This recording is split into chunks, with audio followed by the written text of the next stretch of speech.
Hi everyone, welcome to our webinar for CCC MAKR. We're here today with a number of representatives from our really terrific colleges who are going to share some ideas and strategies about the innovative curriculum that they're developing as part of the CCC MAKR project for their makerspaces. So we have Daniel here from Butte College, John Gralty from Cabrillo, Zach Dowell from Folsom Lake College, and Maura Devlin Clancy from City College of San Francisco. And of course, Salomon and I are here to help move the conversation along. And Melody's here also just joining in. So welcome everyone. And we're gonna just jump off with a couple of comments about what the questions that we're really interested in discussing today, and how when you're viewing this webinar, these are the questions you might want to think about asking yourself in terms of your curriculum development. So first up, how are you thinking about developing curriculum for your makerspace? What's the overall strategy? Where do you start? So for example, what specific problem are you trying to address and solve through curriculum? What kind of process are you developing to create this curriculum? You have an opportunity to create this curriculum in a completely different way, using the makerspace as the driving factor behind it. Who's involved? Who are you inviting into the process? What are the obstacles that you're encountering along the way? Because we know obviously that there are formal structures for a curriculum approval, but there are a lot of other opportunities and ways that we can work with both within the formal curriculum and also within the informal realm.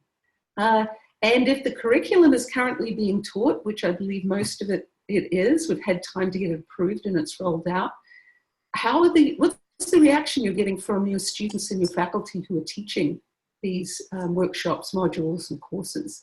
And what's the interest in the certificate level program as the combination of those courses? And then finally, what do you think you'll do next with your curriculum, and how are you really thinking about this in terms of sustainability? So, and I'm going to ask Salomon to jump in with me on this too. In fact, Salomon, do you want to jump in about when we're talking about authentic learning and measurable outcomes? I think this, at least for background, when we initiated the makerspace, at least in the context of the student, is to essentially measure what we consider authentic assessment. And that's done with students developing a unique solution to their assignments, right? And so that way you can assess their learning with measurable outcomes that are typically displayed through a lot of the making projects that we all know well and dear. And you can actually measure their progression as the open-ended questions get a little bit more difficult, and the realistic aspect to their sort of the employment and the career aspects to the project get even more and more serious. And so that's how the makerspace, I believe, truly does support this process wholeheartedly versus a final exam or a paper, which is a bit more passive. And so makerspaces allow folks to move around and actually perform really great skills. And so I think that's initially what we started off with, and then all the panelists here have, I think, great examples of that. Yeah, thanks, Salomon. And at the MAKR Ed convening last week, we were discussing, I went to a couple of workshops on assessment, and one of the biggest challenges is how do you observe learning as it's actually happening, and how do you measure it in real time? And so strategies, observational metrics were really important, but we've also got some fantastic opportunities coming now with students developing their own portfolios, which are a great example of the true learning that's taken place. And as we know now, for transfer institutions, they're increasingly allowing portfolios as a means of application. So there's this increased validation of the authenticity of the learning that's happening in these environments. And while we currently have metrics that we're reporting to the state that are more narrowly defined, it's my hope and belief that in the future we will start to see these kinds of metrics becoming part of the overall success metrics of a college. So that's my dream. We also want to acknowledge that curriculum happens in a lot of different forms. It doesn't have to be in the form of a full course. It could be a single module within an existing course or tied to another course. It can be an afternoon workshop that works as outreach to bring someone into a course. We're developing badging, and in fact, we just previously last week did a webinar on badging and the different badging systems being used within a number of the colleges that focus very specifically on technical skills within the MAKR space, but also design thinking and various other project-driven badging ideas. Badging is also becoming part of our internship project, and of course the New World of Work badging is obviously curricular in nature too. So we also have different modalities and delivery, online, offline, hybrid. And then there's also the informal curriculum, which we can acknowledge as the community itself within the makerspace and the teaching and learning that happens between people who may not be designated as faculty. We're all teachers and learners in that space. So we wanted to start off first with Folsom Lake College. And so we're going to ask Zach to jump in and tell us about the work that he's doing with his MAKR courses and certificates. And specifically, I wanted to start with Zach because he's been working on interdisciplinary curriculum for a number of years and has built up relationships with faculty. And so I really wanted him to lead in with this idea of how do you create a team to build interdisciplinary curriculum. Over to you, Zach. Over to me, Zach. Hi. Hi, everybody. I want to back up or not back up, but pivot off of what Deborah said, or what you said just a minute ago, Deborah, and that is that curriculum takes many forms. And if I can, I'm going to see if this works. This is going to work? Well, I'll keep talking. So it does work. Okay, hang on. So this is, can you hear me? Yeah. I'm going to show you one of the forms that curriculum takes.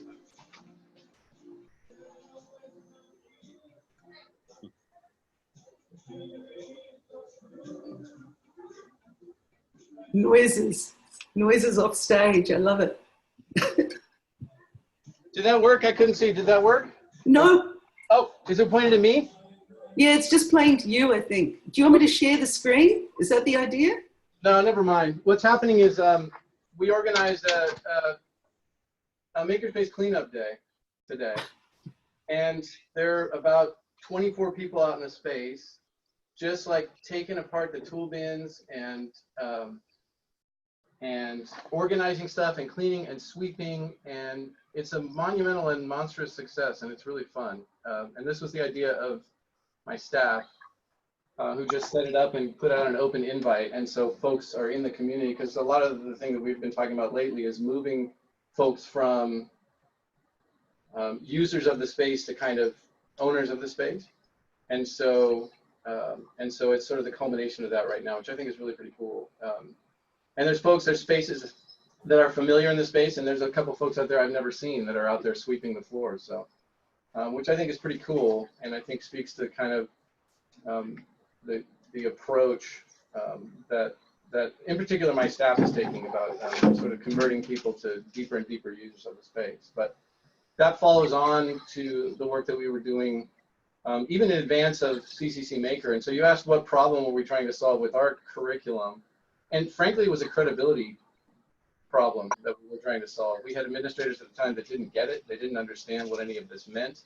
They didn't understand the value of it. They just didn't get it. And so I've mentioned this in a lot of different contexts, that the coin of the realm around here and in all these systems is curriculum. That's what people understand. And so we set about to make them understand by doing using the tools of the institution. And so in doing so, we did that intentionally to involve disciplines other than those that one might traditionally associate with spaces like these, or the way that these spaces are typically siloed in institutions. And so built up sort of a faculty champion advisory and staff faculty advisory committee, talked about the kind of resources that we would want, the kinds of programs we would like to see, and then began nibbling into kind of low-res, makerspace-y activities within a variety of courses, and then simultaneously kind of assembling an advisory committee consisting of folks from regional colleges and local employers and students from our college and other colleges, and kind of building up a certificate program, launching a new designator, MAKR, and formalizing the curriculum. And we submitted that in October 2016 to our local curriculum processes, and had that approved and moved forward. And so, and our thinking has evolved. And so after I finish up here in just 1 second, I'll tell you where it's evolved to. But you'll notice if you look at the screen that a couple of those courses are sort of specific makery courses, right? They are meta in that sense. They're about the things that happen in makerspaces. And then there's a block of them that three of those still are in process of being written, and 1, 2, 3, 4, 5 of them are written, and 2 of them been, one in that block has been offered, and 1 is being offered for the 2nd time now. And we're launching the ECE course in the spring. But that block is the block that's near and dear to my heart, and that is the kind of culmination of that advisory committee and of finding ways to, really all I'm thinking about lately in terms of sustainability is making the space indispensable for everybody on campus, from students to administrators, right, to faculty, to the community, to the ecosystem, and how can you engender this goodwill by doing innovative things and get everybody to love the space, because then when decisions have to be made, which they will have to be made in the near term, people have a friendly and warm feeling about the value of this for students and the value of it for the community and the ecosystem. So essentially your strategy was a survival one, because you sensed from the beginning that if you didn't take everyone along with you, then the project would not be supported in the long term. So, but you were also driven by this desire to form this interaction with people of different disciplines. I noticed that you said the part that that's near to your heart is where the making actually connects to the other disciplines, particularly around social justice.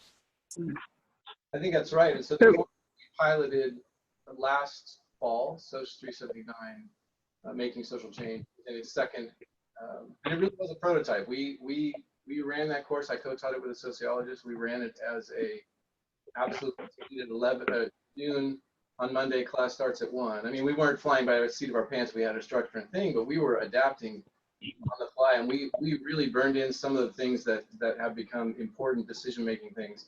Ideas of throughput, right? So if everybody needs to use the laser, how does that work? How do you distribute or offline some of the skills development? When at the time we really didn't have open hours and staff, so how do you, which machines do you need 2 of? How do you get folks to do stuff? What can they do? The very fact of transforming raster into vector is like honestly the #1 makerspace skill I think that anyone needs to have, and many people don't have, and that's not really easy. It's easy in some contexts, and it's not when you get into Illustrator or Inkscape. It's not necessarily easy to, and so just like burning into all those things and those informing both how we wrote some of the other curriculum downstream, and then how we're teaching the class again Mondays 1 to 4. And it's interesting and we're also rigorous documenters here. So to go back and look at what we did, what were the hangups, and then to look at how those impact how we're teaching the course now. And just the students getting fired up. The class hit that point in the class where it's sort of, and it's about mid-semester, but they've kind of bonded and gelled, and we had an activist from South Africa come in, late at night in South Africa and Zoom into the class, who was actually involved in student movements there and had friends arrested and killed as part of that. He's now a barrister there. And we've had some Antifa activists in, and the class is like at this point where they've gelled and they're starting to see how the empowerment that tools, the use of tools and the empowerment and how that can help them to advance their social justice interests. So we're right in the sweet spot right now, and they're transitioning to their kind of projects and their kind of end of semester work. So Zach, can I jump? Oh, I'm just going to jump on to, you have some images that you showed us too, so I want to show those as we're discussing. Yeah, so on the right, oh, there's a question, go ahead, or a comment. sorry? Was that you, Melody? Did you have a question? Yeah, so Zach, first of all, on behalf of all the other CCC MAKR network groupies, I really want to thank you for your innovative approach to maker spaces and curriculum and thinking, and your willingness to share with everyone, and it's wonderful. I'm going to loop back to maybe some more mundane questions about what you've developed, because we're struggling with, details of how do you offer classes, how do they fill, how do you guarantee you're going to generate sustainable FTES, things like minimum qual. So are the courses on that previous screen, are they credit or non-credit? They're credit, and in fact, the Soc class is both CSU and UC transferable as lower division elective, and the other classes are credit. You bring up a good point. We were able to run the courses with grant money to stand them up, but we're kind of facing what that looks like. One of the strategies for not just making these meta maker courses is that now sociology is responsible for the ongoing FTE to support the Soc class, right? And they're bought in, and so they have sort of programmed that into their 2-year plan.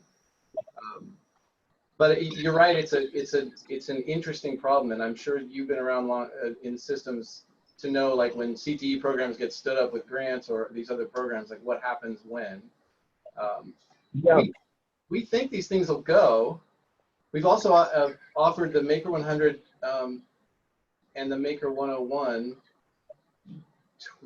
twice? No, where are we in the cycle? We're in a 2-year cycle. No, we've offered we offered one in the spring and one in the right now, and they're going at like 12, which is a little bit low. It's actually quite low for us, but we're able to let it go low because the buzz that's generated by things like the end of semester showcase, where the people did the Skittles sorter and these other things that, and as the buzz is building, we think those classes will go. I don't know. I think they will, but we don't know. And also, Yeah. you're working with 7 different programs, right? So you've got anthropology, art, bio, business, education, sociology, and theatre arts. So that broad dispersal is valuable, and also those disciplines get credit for the certificates that you're, because those courses are contributing to the certificates, they get that part of that certificate count as well, right? I don't know. Yeah, yes, probably. I don't really know what the end of it looks like, because I think we won't be through a whole cycle of it for a little bit. But so then, yeah, and so it's clear now. I just picked it up from your slide. It's blatantly obvious, but these are in fact stackable, and the total value is 16 units. So for the new funding formula, are you going to put these forward to the Chancellor's office as one 16-unit chapterable, transcriptable certificate for the new completion point? So that we get points, right? Yeah. We stumbled into that. At the time, someone told me, I didn't even know, the funding formula hadn't happened, and someone told me, what did they tell me? In order for it to be financial aid eligible, it had to be 16. I had no idea whether that's true or not, but so I made it 16, and it turns out that 16 is like the beautiful low number for the new funding formula. So that was sort of a happy. Right. And last question. I don't mean to, but hopefully these questions are everyone on the call. But with regard to like sort of min-quals and this maker designation, how do you sort that? Or are these courses team taught? So in other words, at Cabrillo, if we were to teach a maker course, we're essentially creating a new department or discipline, and then we have to address what faculty and with what discipline min-quals are qualified to teach those courses. How have you sorted all that? It's a good question. We sorted all that in our district. We just had to do that on a per class basis. And I think I could pull up the curriculum, and I'm happy to send you all the outlines or anything that might be useful downstream of this, but I don't think we've really come to terms with that. And I recently saw some curriculum come through in our district under the MAKR designator, because once I did it and did all the hard work, everyone jumped on it, which is awesome, and started making courses in this. And John, they listed in the min-quals every discipline in the min-quals list. So, which I think is actually in the spirit, more in the spirit of it than anything. I don't know how that's. Yeah, no, okay, so that's clever. So a maker course, an MAKR course, in order to teach that course, you must have min-quals in any discipline. Yeah, exactly. Well, yeah, I'm in total agreement. Because yeah, no, how many people have you not been able to give a course to teach? Yeah, because no, it's quite. Meet some arbitrary standard that had nothing to do with actually with their ability, their expertise, and no, so this is great. Yeah, it's really novel. It's just I can imagine bringing that forward to our faculty senate. That would generate about 3 years of discussion. That's great. The flip side, or the double-edged sword of that, which I am finding difficult, is that in our maker the actual kind of sort of meta maker courses, the actual maker courses, it is proving really difficult to actually find faculty that have the skills to teach a 3D, essentially the 3D printing class or the additive manufacturing class, because engineers they don't want to waste the time getting paid whatever $12 an hour to be an adjunct, or someone is not actually not everyone from every discipline is actually qualified to know SolidWorks or Fusion and be able to translate that into physical things. So that's actually proving to be one of the challenges, is finding a deep enough pool. Because honestly, all the people that are really qualified to teach this class are like 19-year-old kids. Well, that was going to be my comment. There's your solution right there. Yeah. So, you know. No, well, that's the reality of being at the front end of all of this, right? Yeah. Well, that's great. Yeah. Thanks very much, Zach. I also just included the link here so that when we put the slide deck up, people can find their way to the curriculum that you've developed. Thanks very much. Thank you.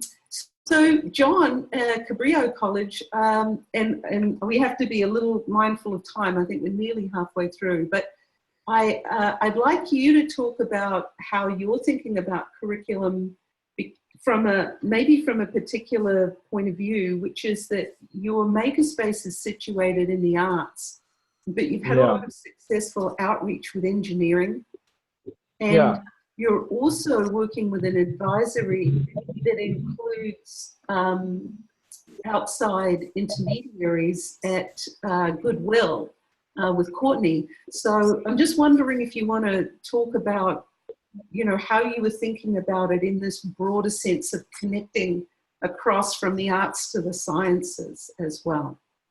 Yeah. So we're building the bridge as we cross it, as it's cliche, but it's absolutely true. We did emerge out of our art department. So this Maker Skills certificate that you see up on the screen now was a combination of existing arts courses.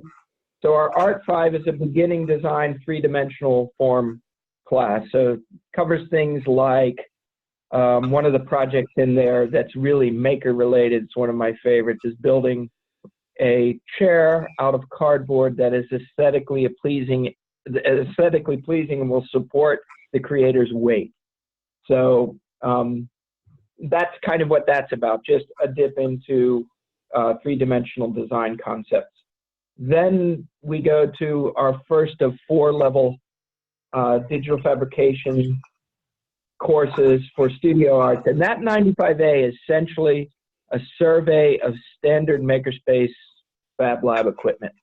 So there's segments on 3D printing, vinyl cutting, CNC machines, scanning, all the typical stuff.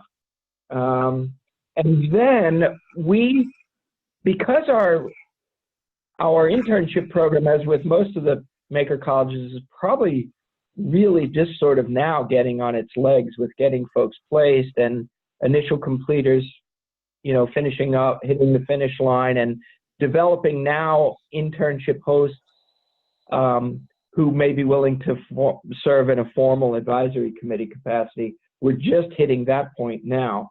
So this maker certificate was designed last year by a STEAM team of faculty funded with grant funding to do some reassigned work on this, on creating the certificate.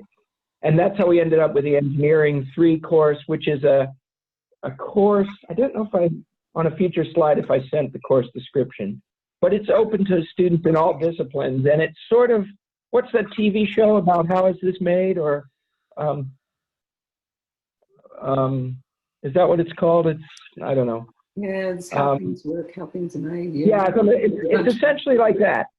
It's a 3-hour lecture course, and it's open to students in all disciplines. And, you know, they sort of dissect machines and toys and, you know, literally how things work. So that's the core of this certificate, such as it exists now.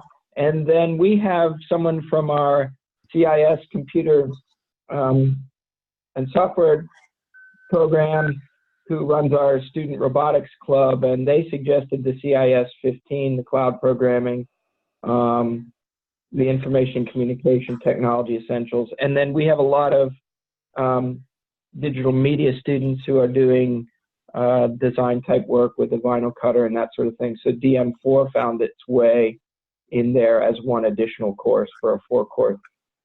And then that's at 13 units. And so if you move to the next slide for me. Sure. There's the course description of that Engineering 3.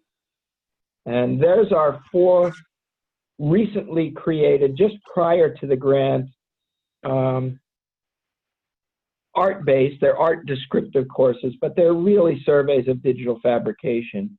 And now that I look back at these, we probably ought to drop for studio arts, but we were kind of bound by our roots and some of those issues of min-quals and such, and where it just happened to be where this curriculum emerged from. Just to pick up on that comment that you just made, when you said thinking now where you are, were you implying that you would actually streamline some of these digital fabrication courses? Well, because you said you'd about dropping one. I mean, either that, or I guess where I was really headed was, I think it's a more novel approach to follow something like Zach did, where you have, you know, a maker designation for courses rather than, you know, digital fabrication for studio arts.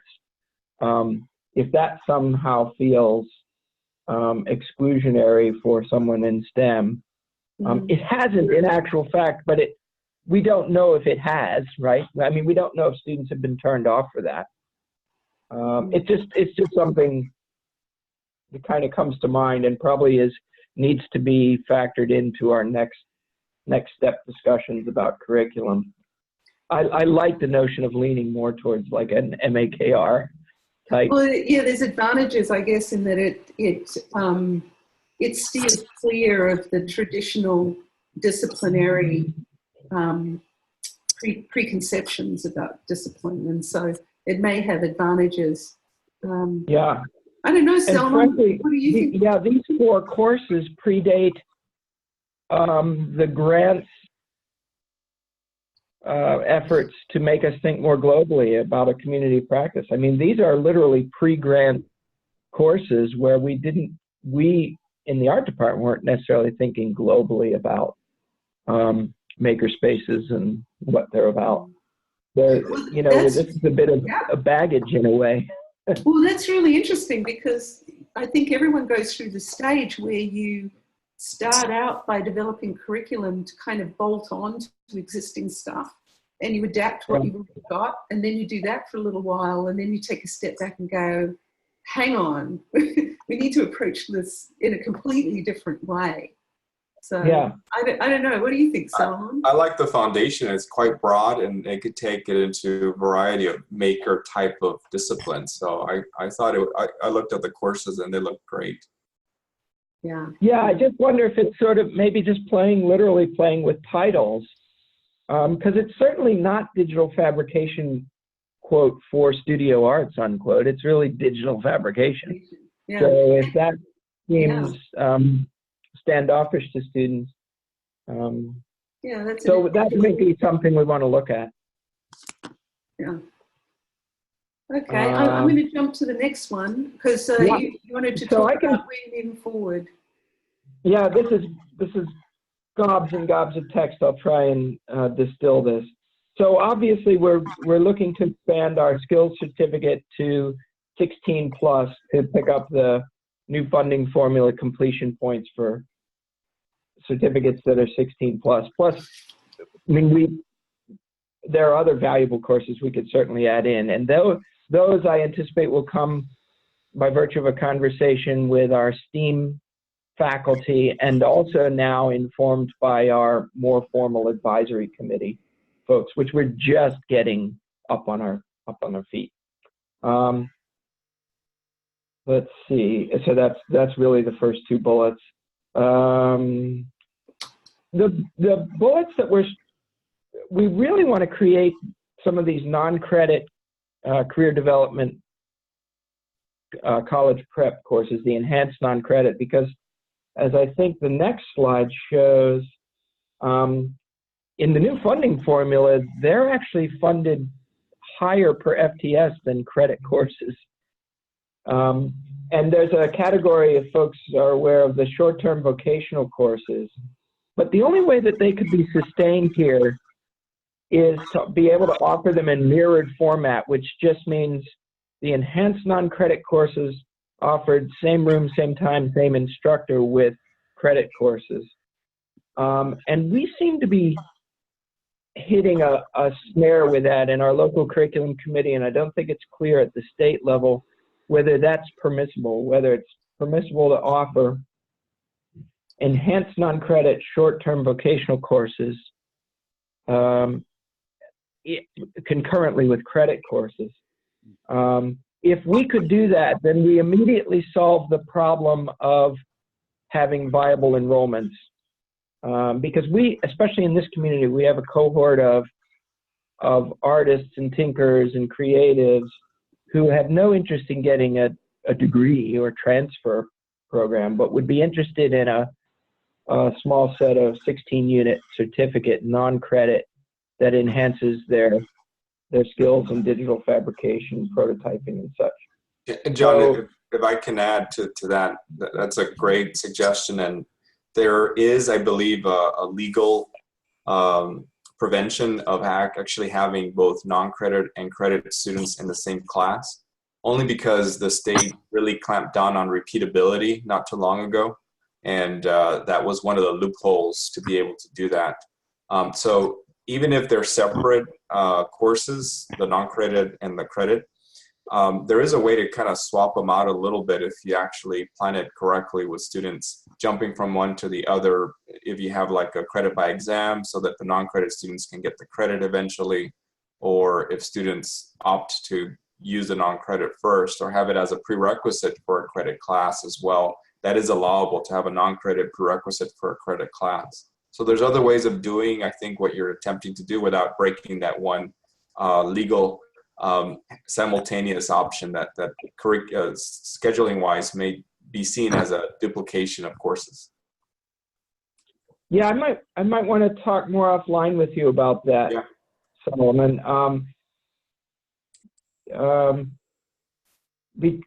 There seem to be colleges in the state, I think Mount SAC, that are doing this, that are doing the mirrored courses. The repeatability efforts may have been in the arts with the adult learner non-credit. I don't know if that's what you're referring to. but we could get very quickly in the weeds, but this is a critical detail for us because we have potentially huge cohorts of students who would in this community who would benefit from these short-term vocational certificates, especially using what's emerging as good local labor market data from our internship program where students are getting employment. And also we're part of the gig economy pilot project. And we're showing success there with students getting self-employment through that. And some of those are makerspace students or creative types. So this to me is sort of critical for our next steps, and we're trying to sort out exactly how we can do it. If we have to offer those as standalone courses, they'll never be sustainable. We have to have classes that are close to cap to run. So unless we can combine them, we won't be able to serve that sort of short-term vocational cohort that is really looking for a fast track to employment or self-employment in the digital fabrication world. And our Plantronics folks who came to the Planathon said, you know, we don't really care what degrees people have. We want these skill sets and we want them delivered as quickly as possible. So I don't know where all this is going to sort out, but it's a big one for us. We just had a kind of a contentious curriculum meeting yesterday where I was pushing back on this. So jury's still out on this, and that's really all I have to share. Oh, that's great, John. Thank you very much. And you had mentioned the gig economy pilot that you're doing as well, and I think what's really been interesting in our last conversation and in your presentation at the NACI Go West conference was how you're tying all of these elements together into a cohesive experience for the students. So even though you're dealing with all of these complexities behind the scenes and you've got all of these funding sources and different operations going on, the way it's presented to the student from their learning point of view, it appears somewhat seamless. And that's ultimately, I think, what we're aiming for with curriculum, that we don't want students to feel like they're on this one narrow course. We need it to feel flexible, that they're coming from different disciplines, they're building the skills as they're needed. And as you said yourself, the employers are really concerned with what the students can do and what their skills are, more than the the formal certificates and degrees that we offer. So there's always going to be a certain amount of tension, I think, between the formal and institutional requirements and what we're trying to provide students in terms of their career skills. So I really appreciate you sharing the challenges of that, because you're really showing us what we're all going to be dealing with, I think, for a while to come yet. Yeah. So thanks. Yeah, you're welcome. Maura, what's this mess? Okay, hi there. Hi everybody, I'm Maura and from City College of San Francisco, and I wanted to start off by showing you how our classroom looked on July 16th. So this was during the summer. Our Smart Hub classroom was previously a chemistry lab, and it had, built-in chemistry tables, and it had plumbing, and it had all sorts of things. So while I was on vacation with my family, Christina Whalen, who was our dean at the time, texted me a picture, and she said, how do you feel, is this progress? And I said, yes, this is progress. Because if you, do I advance the slides or? Oh, I can do it. Okay, so if you advance the slides, then this was August 22nd. So this was the room, how it looked the day that City College's MAKR 100 class started. So just to show that at City College, it took, a good part of year one and then 16 days into year two to actually get to the point where we were moving things out of the room and clearing things out. So there it is in the top with, you know, sort of ready for students. And then in the lower picture, we hosted a kickoff luncheon for our interdisciplinary faculty team to come and meet and see the space. So I thought I would share that, share that Impressive. as a kind of a first slide to show sort of the progress that we made. And then also in our library, you know, we have what we're calling our collaboratory space, and our collaboratory was our former media center language lab, and part of the year one work was to take a very close look at how spaces were being utilized. And you know, I heard in the last presentation about contentious meetings, and this this media center language lab became a very contentious space for us, because departments were seeing initially, you know, their first reaction is that they were going to be losing, you know, losing space, losing a resource, losing something. And we spent a lot of the spring semester, so the second half of year one, really talking about how, no, they were actually gaining. And so in addition to updated computers and other things, which came from a Friends of the Library fund, I believe, or Strong Workforce, something else, that we were actually able to bring more to the space than what they had. So what you're seeing is furniture, modular furniture that can be moved around for students working in collaborative teams, language students who want to practice language.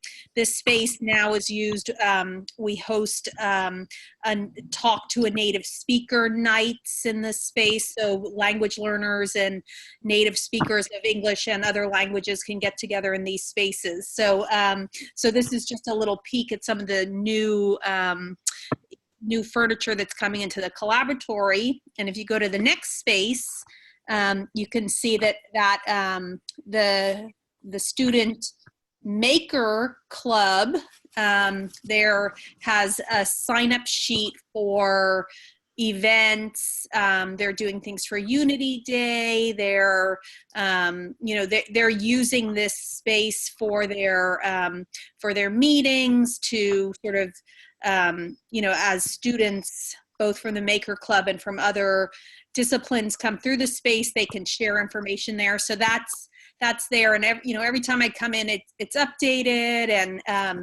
and they're, you know, putting their events on there. You can see that they're having signups for something called Unity Day on October 31st, where they'll be doing projects with the laser cutter up in the Smart Hub. So those are some updates in terms of the space, and it really, you know, visually has made such an impact on the campus. And I'm going to need to update my Q5 report, because I was waiting to hear from the library, you know, on what the space usage was. And, you know, they take a head count, and more than 2,500 students have used that collaboratory space since the start of September. So it's really, you know, it's having high impact. Students are using it, and it's really exciting, because we envisioned at the start of this grant that this space would be for everyone. You know, we were really interested in outreach to students not typically represented in STEM, CTE, STEAM, and you know,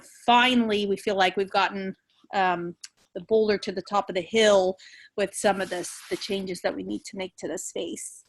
And can I just add to that, Maura? Yes.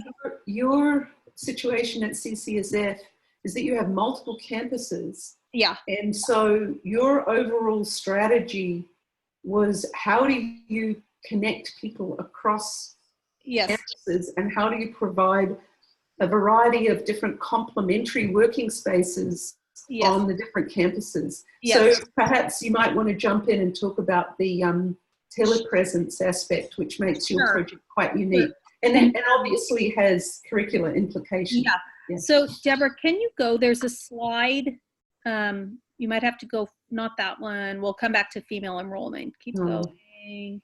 One more, keep going. Yeah, we'll talk about this, Okay, and I have to apologize because those brown circles appeared, I think, when I Yeah, they may have changed a little. yeah, sorry about that. So this is our proposed model, and you can see the Smart Hub is the room that had the garbage pile and then the red chairs. The collaboratory space is in our library with the modular furniture and the space for collaboration and discussions. And then that third space, the industrial lab, if you're familiar with San Francisco, this is located at our Evans Center in the Bayview Hunters Point area. And that's a big focus of this, of between now and December is moving the work more forward there. So we have these 3 sites that are separate.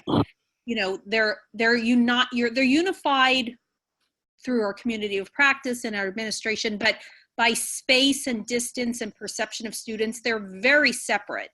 And so we were very lucky, actually, from the very beginning of this project to be working with Cisco. We're a Cisco Academy, and also they're on our industry advisory board. So we had a donation of these telepresence units, and actually we're in the process of wrapping up the installation with those. So pretty soon I should have some screenshots. But our thinking was that, you know, we aren't going to be in a position to have, you know, the same, and we didn't want to have the same setup at every location. So in the Smart Hub, we have a laser cutter, and in the collaboratory, we have our 3D printers, and at the industrial lab, we're going to have some more industrial quality, you know, equipment. But what we do have are these telepresences that enable us to have students working together to connect, you know, to send files to each other. And, you know, it has a practical use in that they're able to share equipment in that way, but also Deborah and I had a very good discussion in preparation for this. You know, this gig economy and students needing to be able to work from a distance, be part of a team through the distance technology that we all have available to us. So we really see these telepresence units as equipment in the makerspace that students can learn to use and gain skills in. We're working on a badge, a distance team badge. You know, it's a little, it's in early stages because we need to get the units up and running and make sure that they connect. But it will be a badge that shows that students have, you know, experience and some skill in being able to effectively communicate from a distance with someone else on a team over a technical issue. So that's really exciting. And, you know, one of the things that has prevented us from having them set up is because, you know, I should make a slide of one of these units like set up on top of that garbage pile, because like the spaces weren't ready for them. But now that our spaces are ready, we're working with ITS to get them set up, and then we're going to start piloting. You know, this will be one of the examples of, you know, we're not going to have a whole course on this, but we're going to encourage faculty who teach courses to do units, curriculum within courses using these things. We've invited our speech communications department, our computer networking department, and of course the departments who our MAKR class that's in the classroom, our engineering, automotive, and architecture classes. So we're envisioning, and design also, we're envisioning these teams using these units to work together on projects across the citywide campus that where students are taking classes. Yeah, Maura, I'm just going to jump back to the beginning because we jumped over a few, but I just want to say that you pointed out something really interesting, that you've got the formal courses working on one level. Yeah. The badging for that very specific skill cuts across all of those courses, regardless of which campus they're offered at. Yes. And that's a really nice way of thinking, that the badge intersects with all of those courses. And it's such a real, tangible, valid, and valuable skill at the moment. And, and we all know too, we're spending half our lives on these Zoom calls. And that's right. That's the nature of our communication most of the time now. And students are starting to work that way too. But just the skills of being able to use the visual medium in conjunction with the digital information is really important. The idea of being able to develop something for 3D printing and explain to the tech what you're talking about, and then have it printed remotely. And then also we're seeing in industry different components of an assembly being fabricated on the other side of the world, and of course they need to be able to work together. So this is very, very real, and it was one of the things that I think was really strong right from the beginning. This is an example of CCSF taking a thoroughly dispersed institution across multiple campuses and taking what would have been a constraint and turning it into an opportunity. And so I'm really glad that that you're approaching this through badging, because that's the way it's going to also manage. It's going to give people that credential across the campuses without having to be housed in any particular area. So, really nice. Thank you. And so we are rapidly running out of time. But what I wanted to say was, would you be able to jump in on the MAKR course, but tell us how you developed this curriculum specifically and intentionally for outreach and recruitment for women into STEM fields? Sure. So we really think our MAKR program can be a welcome mat for students to STEM and STEAM pathways, CTE programs. So we wanted it to be hands-on. We wanted it to, we wanted projects to have personal meaning. We wanted to use materials, offer a range of materials so that students have a choice. We started our, the course is team taught. I'll show you a picture of the other two instructors by myself, Eugene Young and Suzanne. And we wanted to lead students in. They start the course with X-Acto knives and paper. Then they move into coding of microbits and Arduinos, doing prototypes with cardboard, and then moving into more of fabrication, construction, using metal and tools and the laser cutter. So the intention was, regardless of what kind of level of making experience you had, or engineering or construction or anything, you could come in and get confidence using tools, graduate from paper to harder, more industrial materials. So it was really, that was kind of the intention, was to bring students in, and then by the end of the semester, give them the confidence to be working with gradually more complex and technical tools and materials. And then you can see by this slide that we were intentionally out to recruit women to be part of our course. We worked with IWITS, Institute for Women in Trades and Technology. At the end, we've been working with them since May, and now we did a training on recruitment and a training on retention, and had a very aggressive plan over the summer that involved email campaign and outreach events, and thinking about how our flyer. Deborah, would you mind showing the flyer? I think maybe, and go one more, please. So thinking about how our flyer was going to, was going to show images of making that maybe were appealing to a broader group of people. We thought about images that are often used, such as gears and robots, and we felt like those didn't really appeal broadly. So the focus is more on the practices of making and trying to show many different, kinds and types of people who might be in a making course.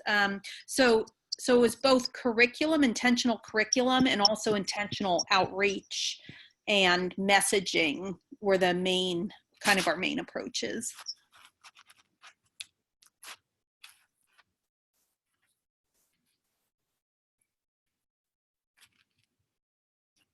Sorry, I'm muted. And what's been the reaction? It's great. So we have 50-50 enrollment of male and female students, and we it's been great. There's definitely there's definitely perceptible things happening in the classroom that I think wouldn't be going on if it was not so diverse. It's been great, and also we have age diversity. We have lots of older students. I would say students who are 50 and older. So it's been a really nice class, and I'm happy because I think it sets us off in the direction that we wanted. That it was going to be a starting point for students, and now we're getting into discussions about what's next. What classes should I take next semester? And students who had never considered a construction class or a welding class, we have a strong group of the female students who are looking at those kinds of classes for the spring.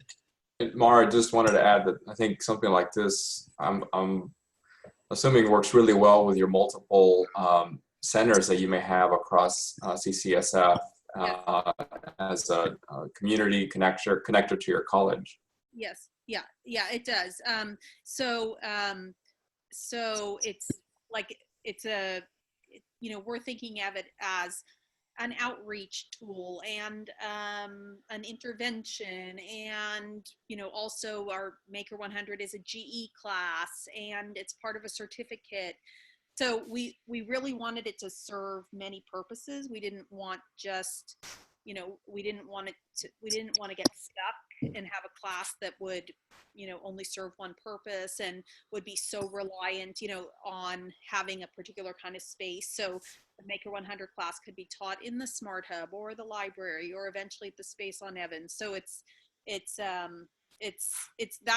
working out really well. And also I think from like our Office of Instruction appreciates that as well, because it gives more choices as opposed to being something too rigid to be able to offer on an ongoing basis. Perfect. And I really think we need to focus on this as using our maker spaces to help students explore and look, so that they're not signing up for a long course sequence in a discipline that ultimately they may not want to do.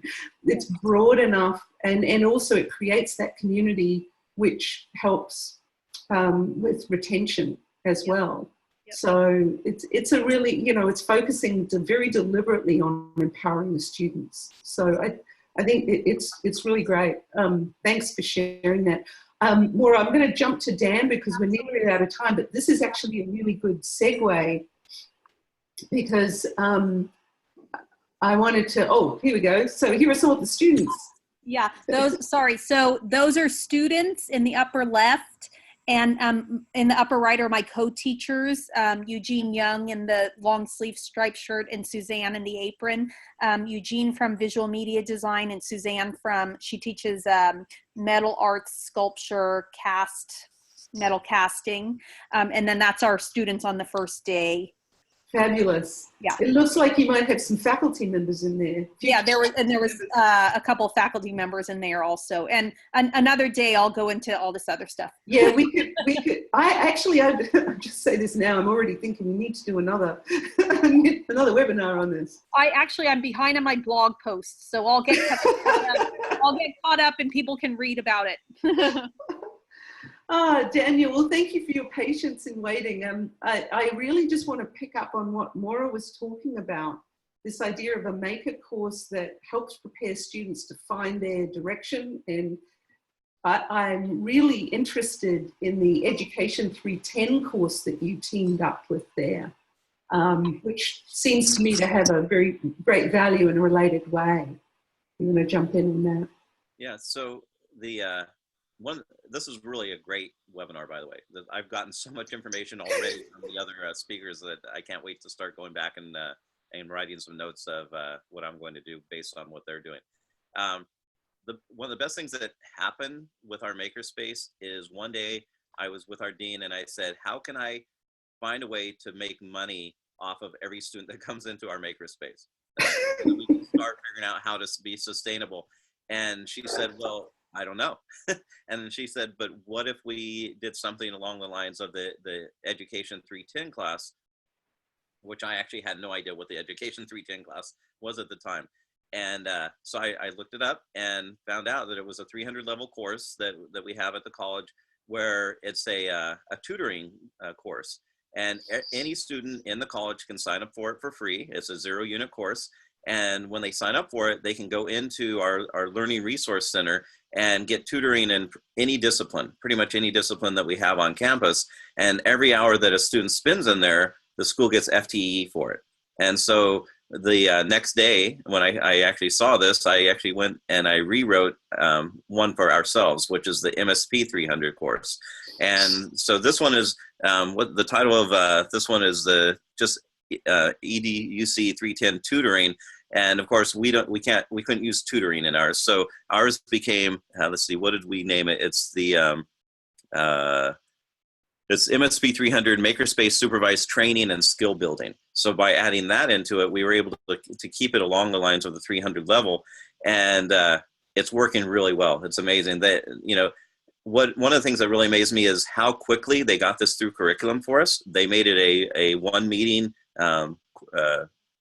they passed it through in one meeting for us, and that doesn't always happen. And it was unanimous. Everyone was really excited about the idea of being able to do this for our makerspace. And then at this point, we now have 221 students signed up. It's set up so that we can have up to 2,500 students a semester in there.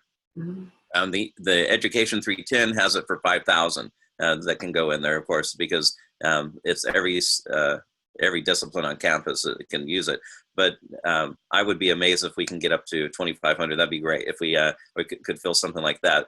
But for 221 students, we actually just got 22 new students last week because we've been bringing in for tours about probably around 50 to 200 students a week that we're giving tours through the makerspace. And I just spoke to 25 students in our college connection today, and I'm sure we'll get at least 8 to 10 students out of that one that'll be joining our MSP 300 course.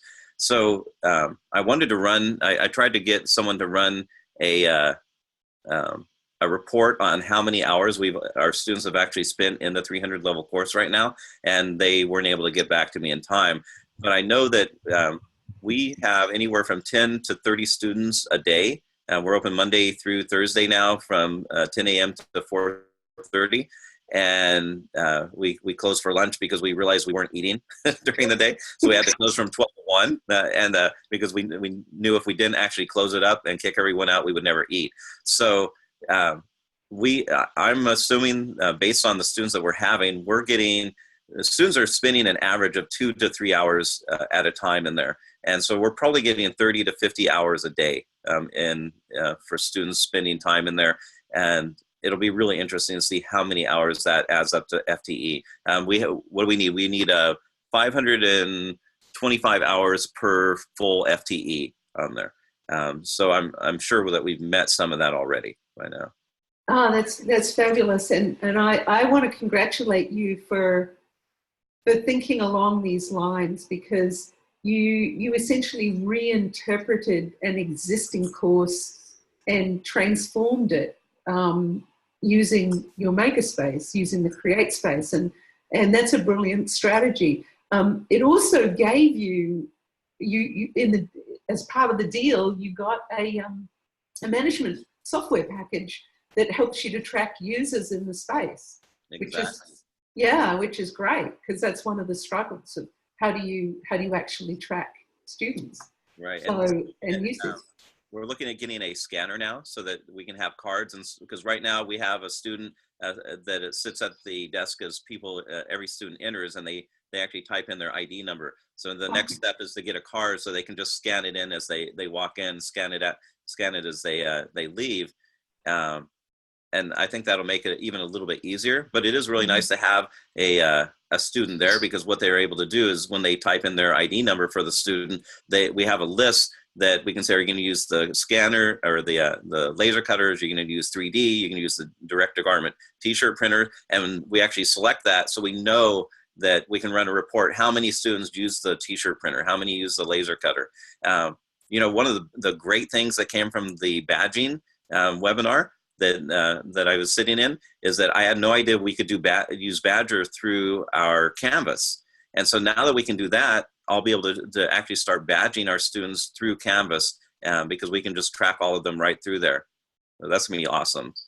Yeah, that's really terrific. And have you brought in tutors from other areas, or you're just focusing on the technical skills right now, which I'm sure the students are really loving?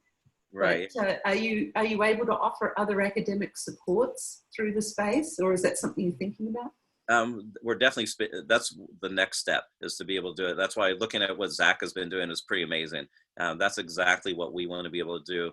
We're getting tours from all over campus, from different disciplines. Later today, we've got the biology instructors coming through, so they can see how they're going to be able to use the makerspace for their courses. And the idea of having them actually create a MAKR class that they can then teach, and that can be part of a MAKR certificate, like Zach has done. I love that. That's going to be really great. In fact, yesterday, I've been working on this, but I got an email from the president's office, and they said, how soon are we going to have a certificate up for this? And that it shows that it's getting a lot of word of mouth now, and people are really interested in it. And so I need to get that certificate going. Oh, that's fantastic. Well, that's great. And so I'm really impressed by your thinking with this. This is the kind of thing that our students really need, because not only is it the success that you're gaining from the popularity of the course, but you're also contributing to the success of the institution as a whole, which is really going to help the metrics when it comes to the funding model. Exactly. So, yeah, it's really great. And obviously your leadership appreciates that. So they keep on it. The more FTE we can get, the better, right? Yeah. Ned, and we have time, if you have time, I'd love to talk a little bit more about the bookbinding module and how you work to that end, because I think that's fascinating too. I mean, it's, well, you talk about it. Yeah, so we have an entire bookbinding system. We can do hardcover and softcover books. We have a laminator for covers. We have the binding equipment. We're actually going to get another binder because it's getting used a lot right now. And then we have a trimmer, a full, paper trimmer, as well as a softcover crimper. So every 2 days, I give a workshop. So the way it's working right now in our makerspace is we have training every day on different equipment, and we usually train on at least 5 different pieces of equipment throughout the day. And so the students come in, they sign in, and it's either me or it's one of our full-time techs or one of we're actually getting students who are learning the equipment now. So I actually don't have to train on the T-shirt printer anymore. We have students who are training on our T-shirt printer, which is awesome. So for the book one, we actually had a student come in, what was it, 3 days ago? Yeah, 3 days ago. And in her English class, they need to do a project. And they get to choose what kind of project they want to do. So she's actually taking her poetry that she's writing in it, and she's going to bind it into her own book. And then, so that's how it's being used in that discipline. We have another student who, he had a book of his art, and because we're in the art department, it makes it a lot easier for the art students to get into this. So it's good that we're getting a lot of different disciplines bringing their students in and touring now, because we don't want to just focus on art. But this one student had a portfolio that he wanted to showcase to someone. So he came in and he went through the training on how to use the bookbinding equipment. He came in after that because it's usually an hour worth of training. It's not hard to learn this equipment. He made his book, and then he used our laser cutter. Then he took a laser cutter training, which is about an hour and a half training, and passed that. And then he actually not only did he make a hardcover book, but he laser cut the covers of the book so that he could implement that into it. And it was really amazing. People, that not only did he love what he created, but he was able to show it to all the other students that were in the lab at the time. And now all of them want to start using that as well. I just think that's fabulous. And how's your English faculty? It's good, isn't it? How's your faculty? I mean, what does the English department see or think about this? Can they, do they see the value in this? Oh, definitely. We've had 2 tours with the English instructor so far, and they really, the 2 things that they love in the makerspace is the bookbinding equipment, and they're all trying to figure out how they can start implementing that into their classes. But also, one of the other things that they're really excited about is our VR room, and how they can start implementing virtual reality and augmented reality into their courses as well. And we just got 20 Oculus Go's. And so now the instructors are asking when we're going to have them up and ready to bring into their classes so that they can actually have all their students using them for certain applications. Oh, wow, that's going to be really exciting. So how are you going to develop curriculum around that? Or are you taking a wait and see approach and see what emerges, or do you have some specific ideas in mind? Actually, what I'm doing is it kind of helps to be the chair of both departments in our building now. It's way too much work, but it allows me to meet with a lot of different chairs around campus when we go to our meetings. This is really cool. The other day I was at a chair meeting, so we had about 20 chairs in the room, and I arrived early, and I had one of our Oculus Go's with me because I just carry it with me and play with it whenever I can. And I was playing with it in the meeting, had it on, and one of the instructors from the math department sat down next to me. And of course, the first thing she said is, "What is that?" Right? And I said, "Well, it's one of our Oculus Go's," and I explained what it was. And she goes, "Is there anything in there? Do you have anything that we can do for calculus?" Well, I went onto my iPhone, looked to see if there was an app for the Oculus that I could use, and there was one for calculus.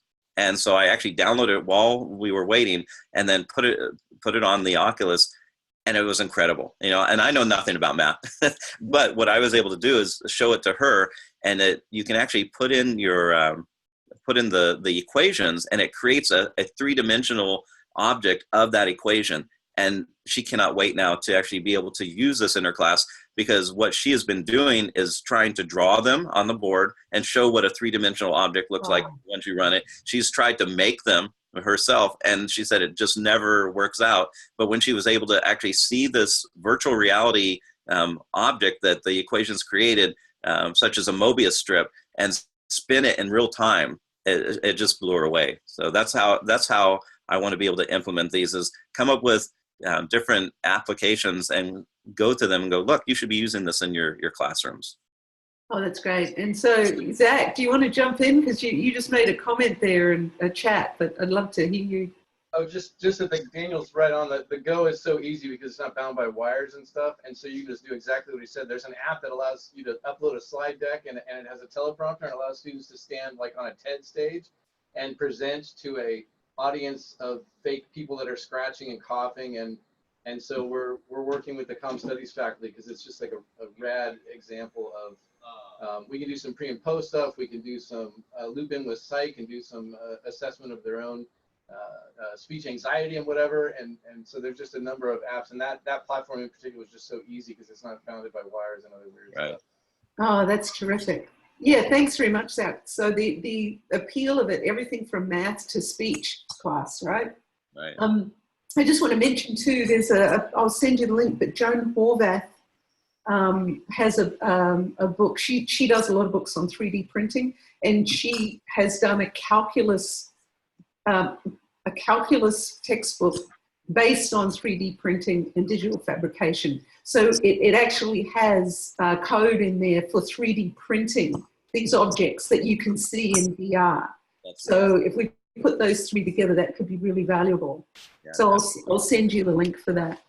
Yeah, in our VR room, one of we just had the instructor that, 2 of the instructors that teach anatomy come in. And one of the things I purchased is this incredible virtual reality anatomy application.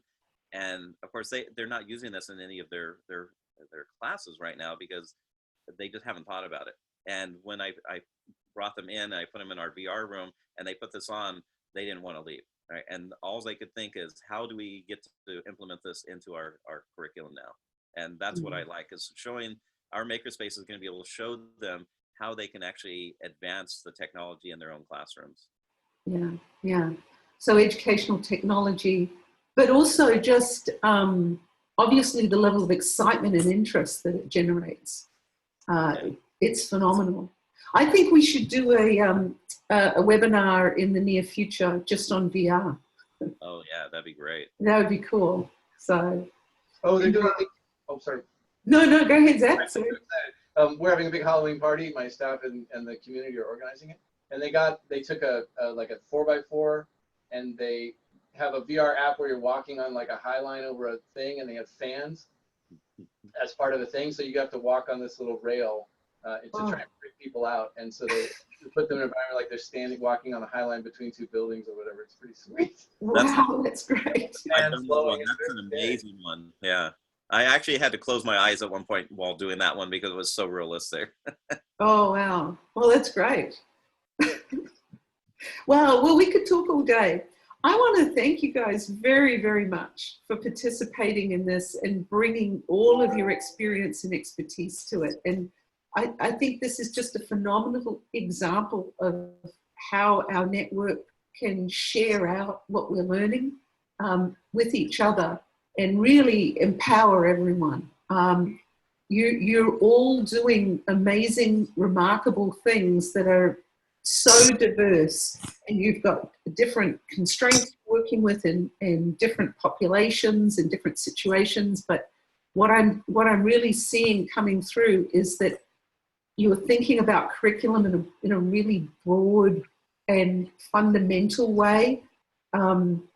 It's really focused directly on student learning rather than content specifically, which I think is really powerful, and that you're finding creative ways around the traditional obstacles that, you know, the speed with which curriculum can be approved, or, you know, the various designations of courses. So I really want to thank you so much for sharing your work today. It's been really inspiring to me. Yeah. So I'll be posting this online, and you'll all be famous. All the best people there are. Thank you. Oh, it's great. And I'm sure you're going to get some inquiries coming out of this too, so we'll make sure we direct them to you. And I'm looking forward to seeing you on another webinar soon. Yeah, great. Thank you so much, everyone. All right. Bye for now.